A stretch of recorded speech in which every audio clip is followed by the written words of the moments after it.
everybody, we're back again. It feels like we just did this yesterday. That's because I did. It'll be a little bit different for you. I'm back here again with another wonderful dad. He's agreed to join me and share his wisdom. We're all going to come away from this a little bit smarter than we were when we came in. Today, I'm talking to Zach Selch. I hope I pronounced that right. Usually I ask, and I did forget Yep, to.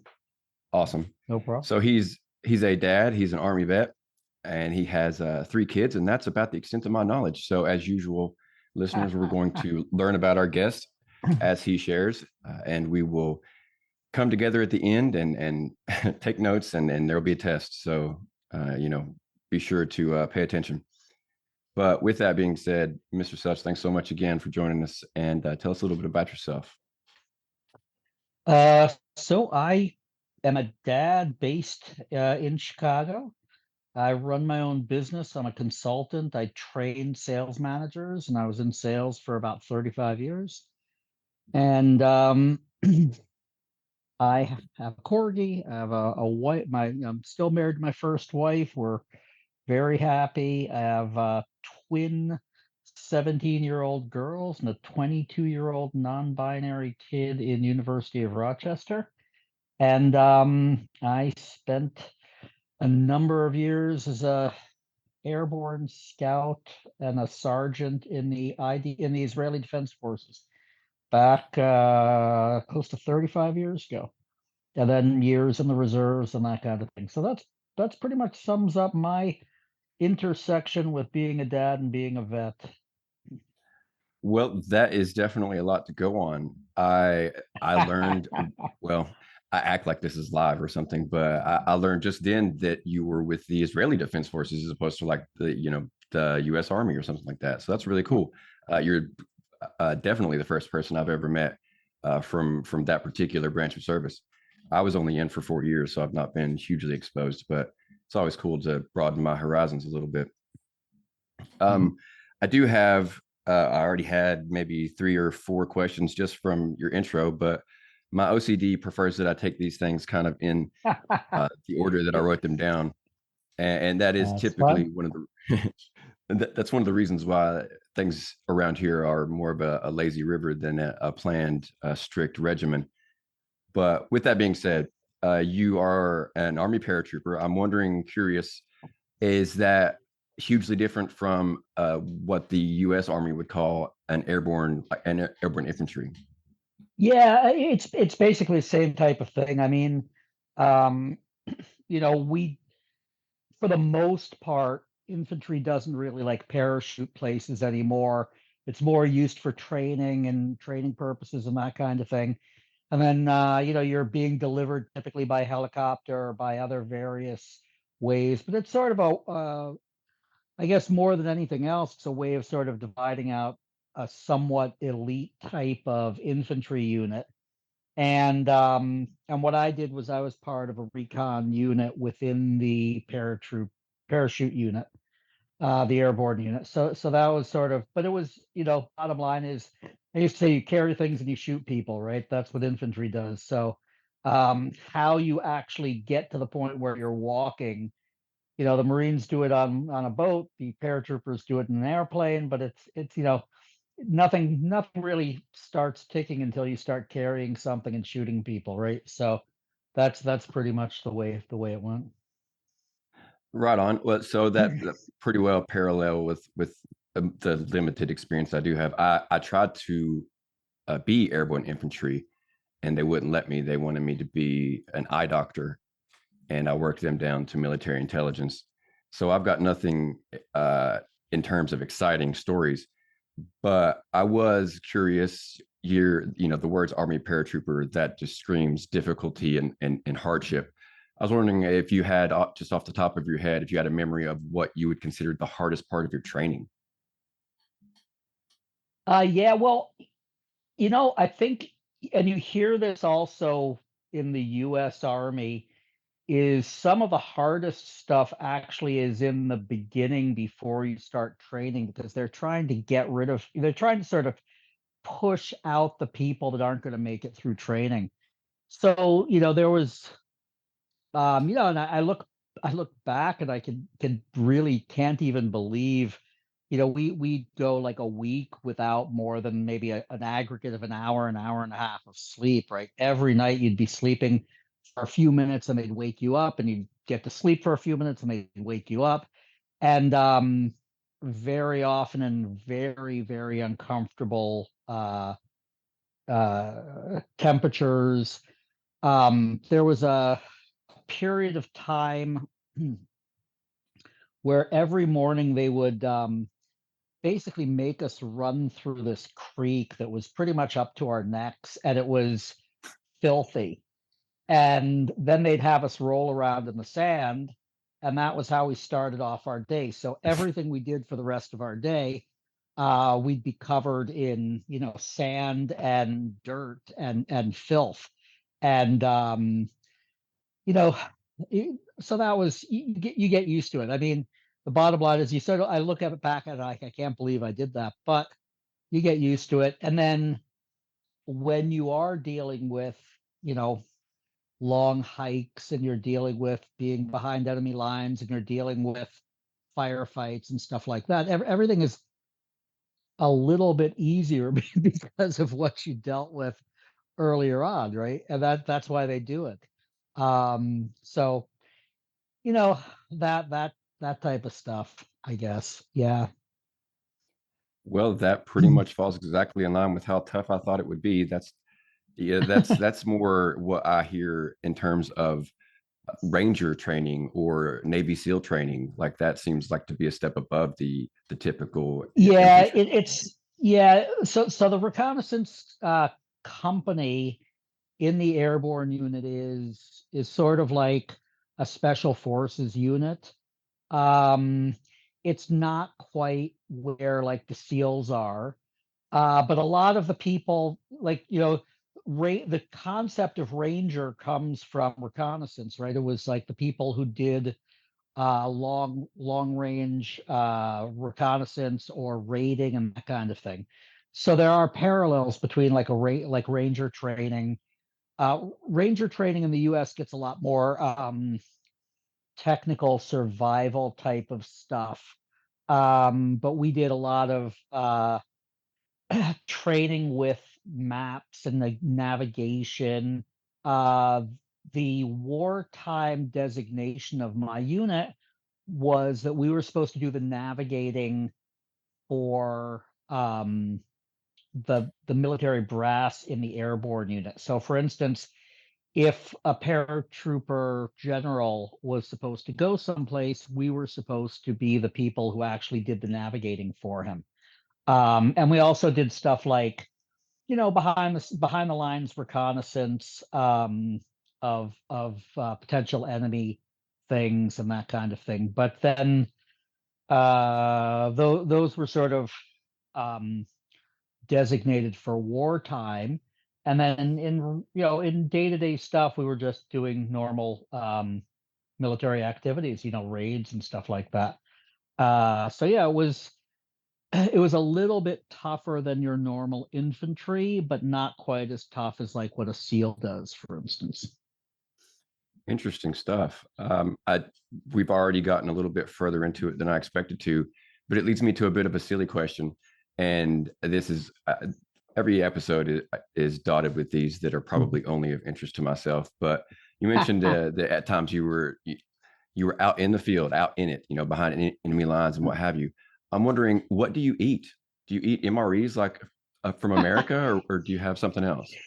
So actually, that's a funny question. That's a good question. So when we were behind enemy line, when we were doing like an actual mission, we would eat American MREs because they were so good, but they were expensive. So they wouldn't give us to us for normal stuff. If we were on just regular patrols or we were doing normal work, we'd eat Israeli made rations, and they were fine. But the American ones were really good. They were very light and very easy to carry, and that kind of thing. Our stuff was typically I hadn't even thought about that for years, but our stuff was typically like, picture 8 or 10 large cans in a box. So you would have like canned meat and canned meat and a canned vegetable and a canned fruit and some like hardtack crackers, and you would share it. It was meant to be shared among, six guys.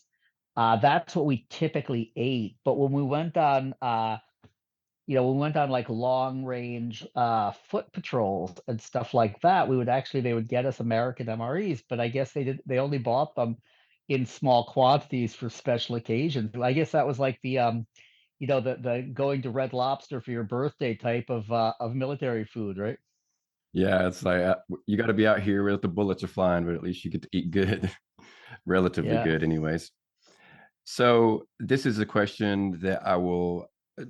None of these are questions I ask every time because I don't want to get Mhm. too repetitive. But this one's the one that I will ask an awful lot, and I get mostly I get the same answer, but it still tends to be of interest to me just to know what a different veteran thinks. And I'm wondering, in the midst of everything that you went through in the course of your army career, what do you miss the most? Uh, um, Boy, you're asking some good questions, Tor. Like, um, you know, you when you're 19, you don't have a feeling of mortality, and I mean, look, I used to be able, when I was 19, I could scale up the side of a brick building with my fingers, right? And I could run 75 miles, over the course of 24 hours, right? I was just, and I'm, so you sort of miss that. You sort of think, wow, I was like, a little Superman to some extent when I was 19. And I'm never going back there, right? Um, and the idea that, when I was 19, I I felt totally invincible. I felt like totally there. I was not, I was crazy, right? So I sort of miss that. But you just have this feeling of invincibility, of total, total confidence in your ability, right? Especially with that army training behind you, you really do feel Yeah, like you're a Superman. I mean, you yeah. got it's not even like when I was 19, I didn't even worry about working out because I was like, I don't need to work out. I'm Right. 19. Yeah, they're right, and they're pushing you to do stuff, right? So you're always, you're walking everywhere, you're eating healthy, your body's in the best shape possible. Yeah. So nowadays it's like I sit down for a couple of hours and I'll get a cramp when I stand up, right? It's a totally different world. Yeah, for sure. Just today, I was kneeling down in the carpet to play with my son. I was like, "Ooh, I don't like this. I don't like the Yeah. way this feels today. This didn't feel like this Yeah. yesterday." So yeah, it's Yep. that's actually not something I've heard yet. So I mean, you may guess that the typical answer is usually the camaraderie. They miss having friends and what have you. But it's No, I get that. That makes a lot of sense too. Yeah. yeah, I think that that particular question it really says a lot about the person, what they miss, because I think that the people that say that are probably the ones like me that simply don't have a lot of friends now. Like we're just Yeah, no, generally I like I lonelier I can people. understand that. No, that makes perfect sense. And you do have that friendship of people who will do anything for you, right? Yeah, Which is very, very special in the military, right? for sure. Especially in your situation. I mean, you had guys that would literally take a bullet for you or fire a bullet. I had guys that where I was really close to, but we never saw anything close to what I'm assuming you went through. Mm. Um, so building off of that in a way, at an angle anyways, how would you say that being in the military shaped you as a dad or as the dad that you would become? Well, so I'll tell you what, I grew up really poor, and the military prepared me for working life. So I remember a couple of years ago, my eldest was we were talking about college, and my kid said, "You know, Dad, we live in a pretty nice neighborhood considering how bad your education is." He's like, they're like, you know, um, a lot of our neighbors are like doctors and lawyers and bankers and and I said, well, I learned. I said the bottom line is I got my job because of stuff I learned in the army, and I'm pretty tough.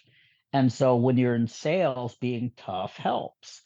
So I said to my kid, I was like, so you can decide if you want to get a good education or you want to be tough, right? Do you really want to do what would you rather do? Go into the army for a few years and learn to toughen up, or do you want to get a good education? And they were like, I think I'll get a good education. I was like, yep, because if you can't get a good education, you have to fall back on something else. So I think again, it's sort of like you have I don't have the same confidence I had when I was 19, but I sort of assume that if I just work harder I can make anything happen, right? You don't accept limitations when you know what you've been through. And so those type of things have shaped me as a dad. I remember um another one of my kids, when she was about 5 or 6, she was playing soccer and it started to rain. And the rules in our town, the soccer league, the rules were if it rained before you started to play, they'd cancel the game. But if it started to rain after the game started, you had to play through.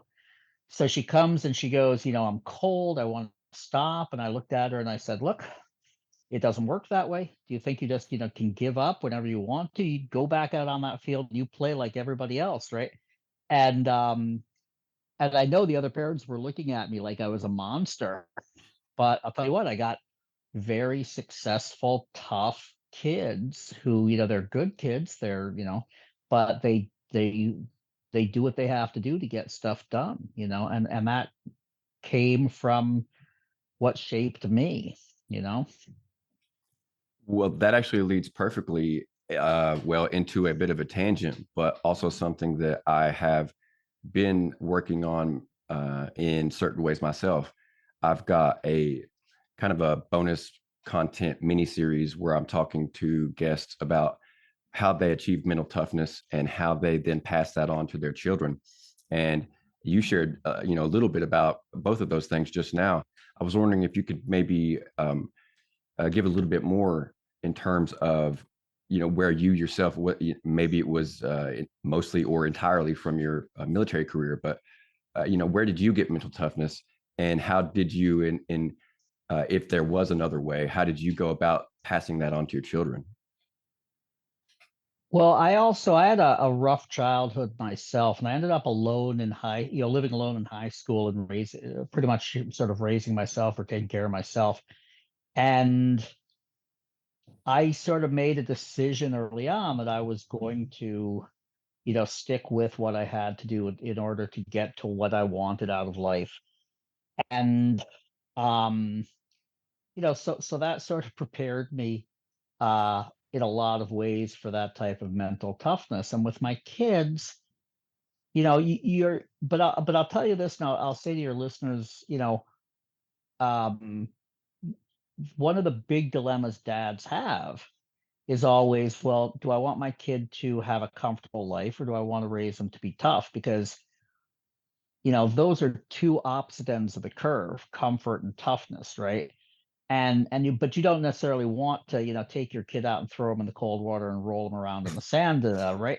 So you got to try and find that right balance.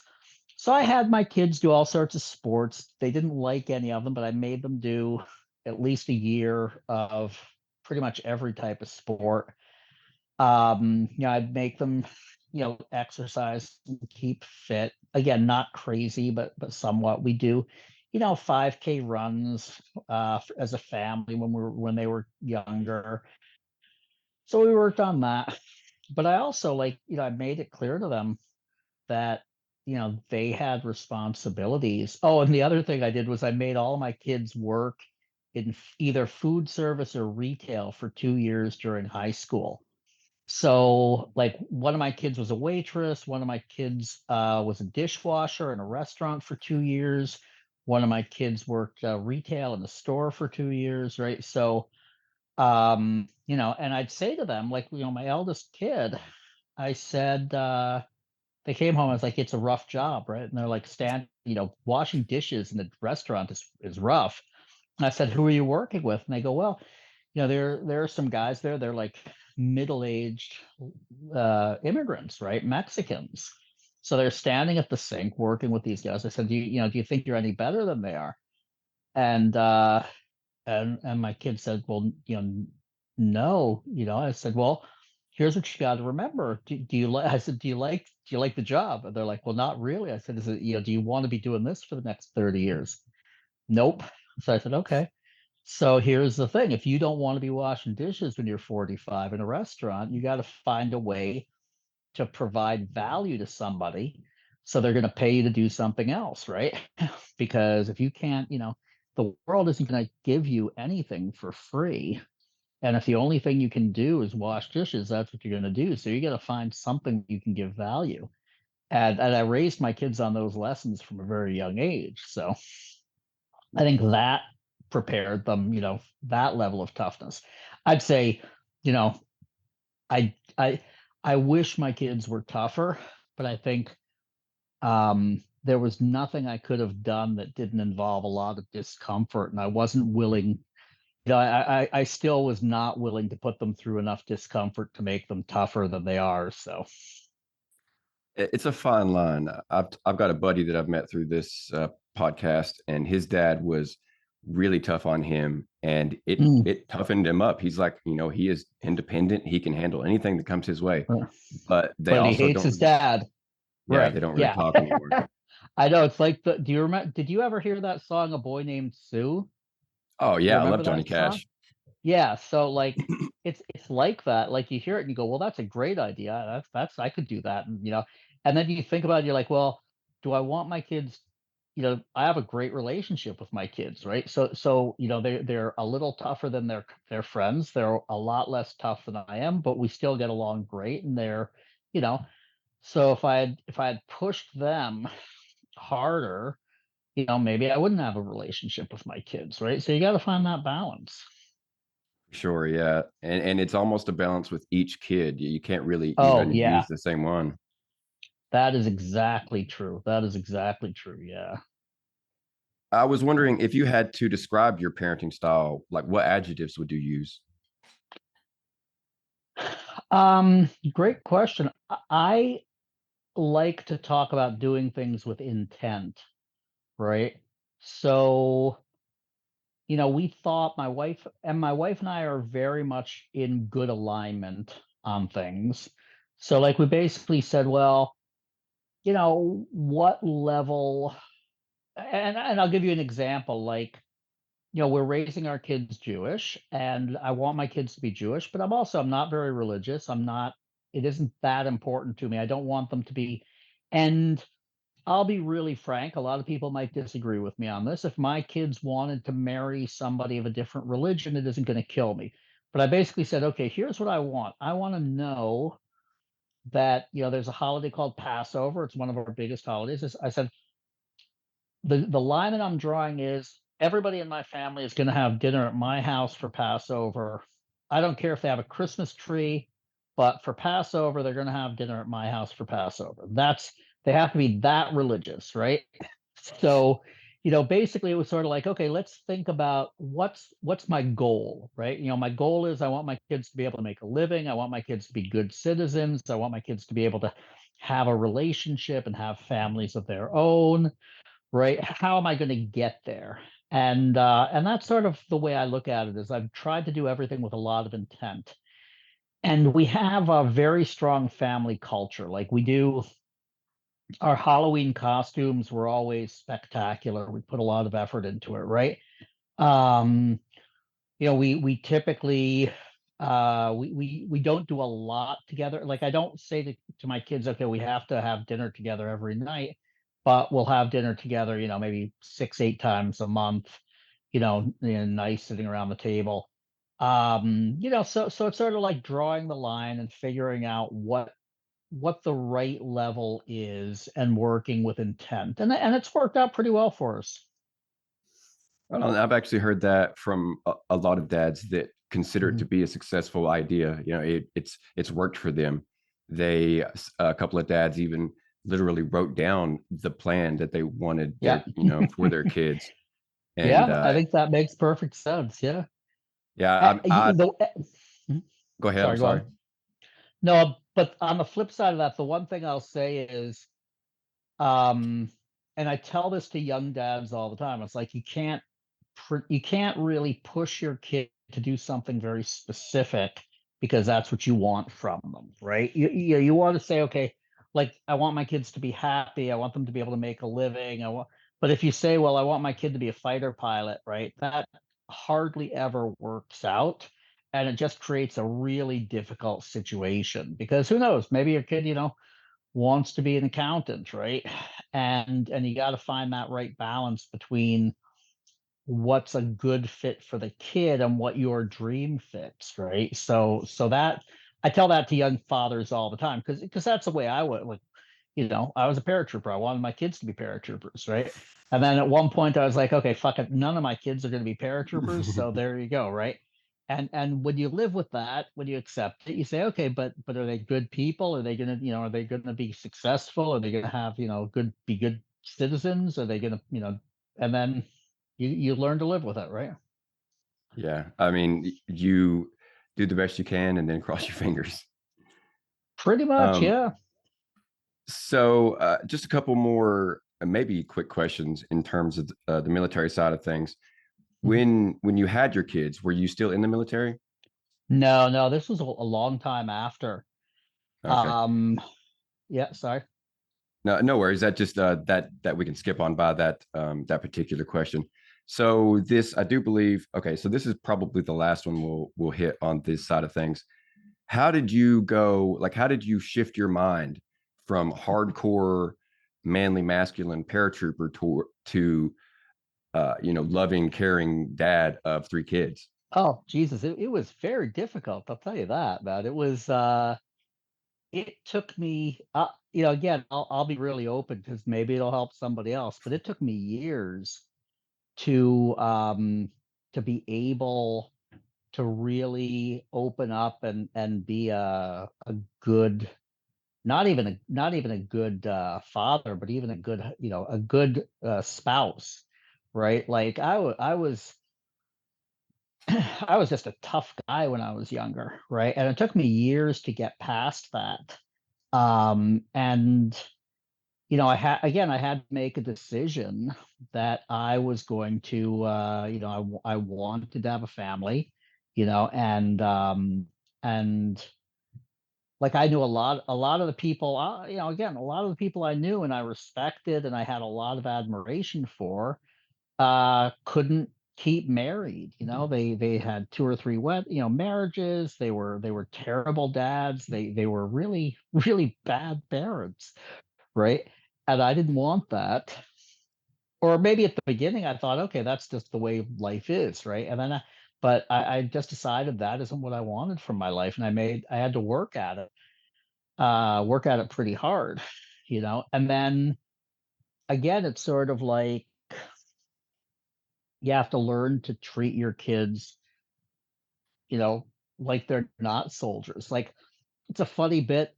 I did it half jokingly, but I when my eldest child was 3 or 4, it wasn't uncommon for us to take like a group of kids and do things together. So I we once took a bunch of kids out strawberry picking, right? And imagine a bunch of 5-year-olds.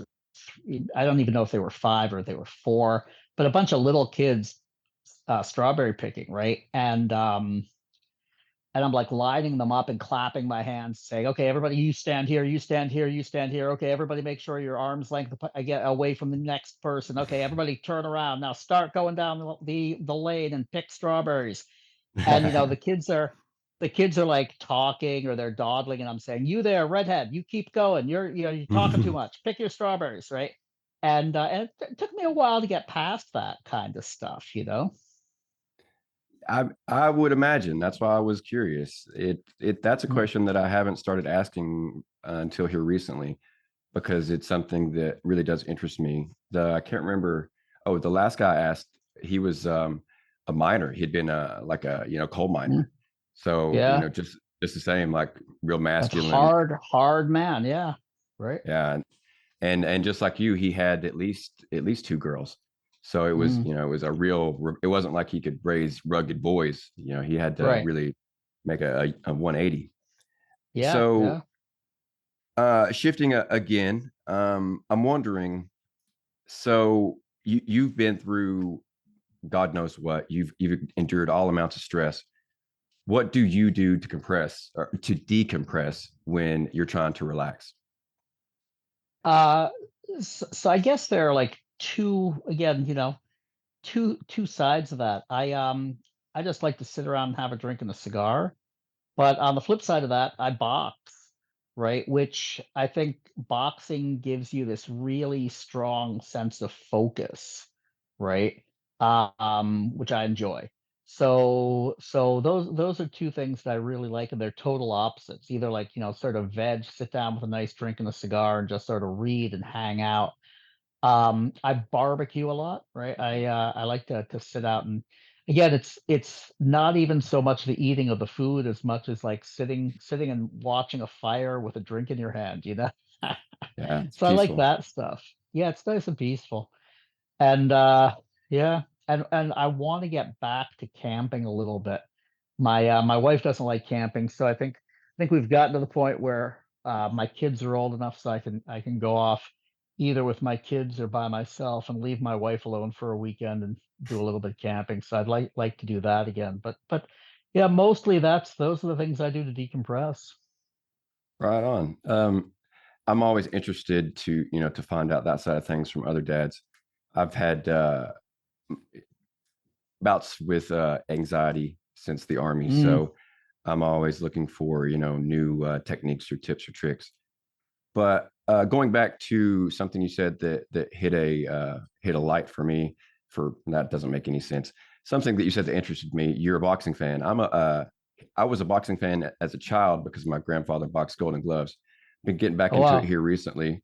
I was wondering if you're familiar with this upcoming fight, Fury versus Usyk. I was wondering if you could predict a winner for that one. I could not. I'm sorry. I am really bad at predicting stuff, but I for me it's more just what I like to do myself, not so much even, getting into what other people do that much. So I'm sorry. Wish I could help on Oh well, that. no worries, no worries. I've always thought to get it, not necessarily get into it myself because of the difficulties and just the age, but I would like to get my son probably into boxing It's because it just seems great. like, I'll tell you what, like, and I don't want to insult or step on anybody's toes, but like a lot of kids are going to like these places where they're doing taekwondo or something like that, where they have absolutely no contact because of insurance and all this, right? And you can't really box without having contact, right? You can't box without actually hitting something. So you can get to be like a black belt in taekwondo without ever having actually hit somebody in the face. Whereas in boxing, it's still a sport, right? It's not, really, it's not like a fight, but at least you're contacting, you're getting hit in the face. I mean, there is really like there's nothing better for concentration than somebody punching you in the nose, right?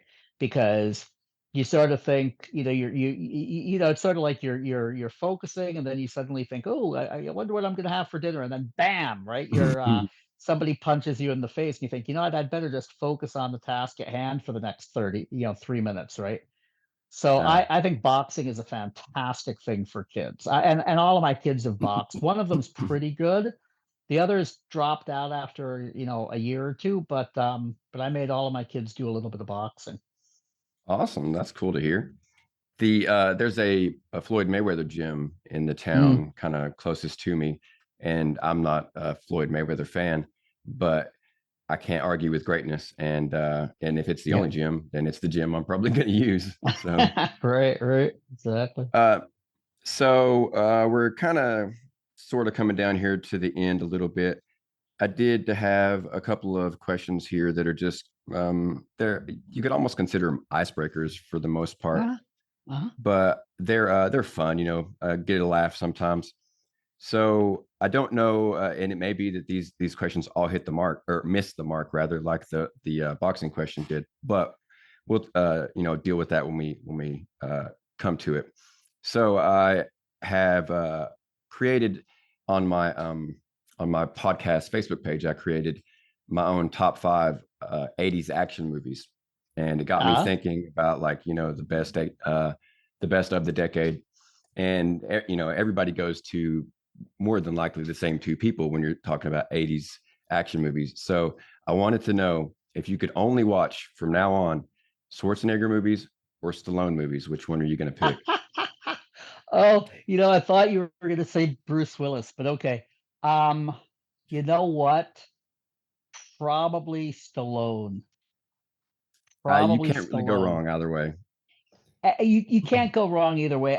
Terminator is a fantastic movie. What I'd say is I like the movies with the lower numbers, right?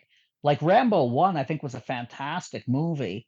And then you get to like Rambo 9 and it's already a little bit crazy, right? So, but yes, and same thing, although Terminator, I'd say all the Terminator movies were pretty good. So, hard to say, but if I had to choose just one, I'd say Stallone, yeah. Yeah, in my list, uh, First Blood, Rambo Part Two, that was number Yeah. one, and number two was Commando with Schwarzenegger. I remember as a Can't child, argue I with watched. either of those. Yeah. Yeah, Commando was my favorite movie for probably 2 decades. I don't know. I just watched that with my grandpa so many times. Yep. So, kind of branching off of that, I was wondering, do you yourself have a favorite army movie, favorite war movie? Um, I I really, really like the Seven Samurai. Have you ever seen that? Yeah, that's a good one. I made I myself I watch those. yeah, I love this because I loved, when I was a kid, I loved the Magnificent Seven, right? And then Yeah, I realized it was a remake of a Japanese movie, and then I watched the Seven Samurai. I was like, oh, this is fantastic. And there's a scene at one point where I want to say, is it Lee Marvin? They send one of the cowboys, one of the gunslingers goes and he's waiting in a field for a couple of the bandits to come back, and he just put covers his eyes and takes a nap while he's waiting. And the same scene as in the Seven Samurai. The guy goes and he sits down in this field of flowers and he's taking a nap, and he knows that when the bandits come back, he's going to kill them, but he's totally relaxed. And I think that's probably the very best scene in an action movie I've ever seen, because this guy is like just so confident in what, like, he knows, and when as soon as the bandits come back, he's going to have to kill them, but he might as well take a nap meanwhile, right? Because he has no doubt that when they come back, he's going to the outcome is perfectly crystal clear to him what's going to happen, and he's not worried about it, so he just closes his eyes and naps. I love that scene. that is true badass right there. That is machismo to the nth degree. Yeah. That's like Doc Holliday from Tombstone or Right. something. Right. Okay, so I wanted to. This isn't actually a question I've ever asked any dad, but it seems to fit with you. You've been married one time and you're still married. So I'm wondering what's your best marriage advice? Um, Again, decide you want to be married, right? And I know that I actually was talking to a friend of mine the other day, and she's been married 3 times. And she says, what's your trick? And I said, well, I decided I wanted to stay married. And I think she wanted to kill me when I said that to her, right? But it's all about compromise. And it's like there are things that I do that piss my wife off, and there are things she does that piss me off. And then you got to think, okay, um, is can I live with this thing for the next 30 years, or do I want to be single and die alone? Right. That's what it comes down to. So you got to sort of decide. And then in the end of the day, you say, okay, is it really that bad? Right. This thing pisses me off, but is it so bad that I'd rather die alone? I mean, that's the thing. And I'll tell you what, it's sort of like, I'll tell you something else very practical. I travel a lot for business, right? So about 20 years ago, my boss and I are in a restaurant on a business trip. And there are these two women about our age, not young women. I was probably just about 30 at the time. My boss was just about 40, maybe. There are these two women in their late 20s or 30s, and they're sitting at another table and they're having a lot of fun and they're laughing. And my boss says, you know what? Why don't we go over and sit with them? I bet, it would be fun to talk. I said, that is a bad idea. And he was like, no, I'm not talking about anything. This doesn't have to turn into anything. I'm just saying, you and I spent so much time together. We have nothing to talk about at this point. There are those two women, they're laughing. Why don't we go over and sit with them? And I was like, that is a bad idea. So he was like, well, I think I'm going to do that. I said, I'm going to go and I'm going to sit at the bar by myself and have a drink. Right. I don't want, because what, it's like the best thing that could happen would be we'd have a couple of laughs and I'd go home and I'd say, wow, that woman is funnier than my wife. And I'd be thinking about it. Right. The worst thing that could happen would be she'd say, hey, I was really lonely. Do you want to go up to my room? Right. And then I have to make that choice. So I was like, I just don't want any temptation. And my boss thought I was nuts. But a couple of years later, he was divorced and he's been divorced again, right? And I'm saying I'm married, right? So, that's the thing. I was like, don't put any temptation. Yeah, just don't put any temptation, right? That's the thing. That's what the way I look at it, right? And I'm not putting judgment on anybody. I have a lot of friends who have been divorced. My dad was, married a bunch of times. Just not that is not what I wanted for my life. So, that's I work at it, right? Yeah, there were times there during your reasoning that you touched exactly on, my own thoughts on the matter. It's just Yeah. keep things simple and it'll be a lot easier in the long run. Yeah, And exactly. also what you said, there are times where I mean we're human, we're all human, and it's really Right. hard for humans to live together, and we're Yeah. gonna piss each other off. But is that, is it really worth breaking up your family? Right. Do you you want to know, explain to your kids why, you know, like I see, like you think about guys who cheat. And again, I know a lot of people who've gotten divorced. I'm not, not gonna judge that. Right. But I know you take a risk at breaking up your marriage. Do you want to explain to your daughter why you had to get divorced because you couldn't keep it in your pants, right? Is that really a discussion you want to have, right? Yeah. I mean, and once again, you touched on it. First and foremost, by staying married, by staying loyal, you've showed them what they can look forward to, what they can hope for, Right. uh, I mean, reasonably, what to expect if they find the right person. So Right. that's actually, I'm not saying that, you're a bad dad if you don't stay married, but it definitely does put, a better spin on things if you do when you're able to talk to them about certain things. Yeah. So, that hit just pretty much about everything I had. Sometimes we do, sometimes we don't.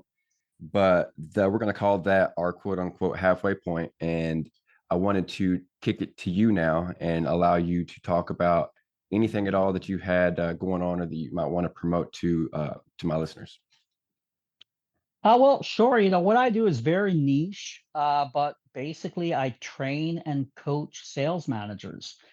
So, if you are a sales manager and you're new at it, or you're a sales manager and you want to improve your game, look me up on LinkedIn. It's very easy to find me on LinkedIn. I also have a website which is called Global Sales Mentor. I have a bunch of books on Amazon. If you look for Zach Selch on Amazon, you'll find my books, and reach out if I can help you. But aside from that, like I said, it's pretty niche what I do. So I wasn't sure that I'd come across clients on this. But if I can make somebody a little bit better father or parent, and things go better for them, then I'm happy to contribute, right? Well, yeah, I can't promise that you're going to come across very many salesmen in my listenership. I have interviewed salesmen before, so it follows that I probably have a couple that listen. Be that as it may, though, you've certainly given us a lot of wisdom and a lot to think about in terms of the military and the dad side of things and the marriage side of things, which, as I said, is something that I've never really talked about on this podcast before. Mhm. A lot of the dads that I talk to are still married, but just as many of them have been, like you said, divorced once, twice, three times. So it just, you don't really get into the habit of asking for marriage advice from, when you got the next guy's just as soon to be and divorced as married. and that's the thing. Like, I'm not gonna say that divorced dads are less good dads than married dads, right? Just that was just the path I wanted to take for myself, right? Yeah, for sure. It goes beyond, like I said, marriage goes beyond being a good dad, but it certainly would give you an advantage if you wanted that moral high ground later on in life. And, you had to talk to your son or daughter about, whatever relationship advice. You'd be like, well, this worked out for me. And I've been Right. married for 45 years. So I'm just Yeah. saying, Yeah. right on There though. you go. I know that my wife is a manager and was it in sales at one time. So, if nothing else, maybe I can run some of your books by her and see if there's anything that she might be able to learn. And You never it's know. it's hard to know exactly how many listeners I have. Apple will tell me one thing when I go on to their site. My host will tell me a different thing when I go to that site. So I have, over 50. I know that. So amongst them, maybe there's going to be one that latched on to your message and that also has, a job or career in sales that, that would need what you're giving out there. With that being said, though, I guess we will kind of wind things down here toward the end.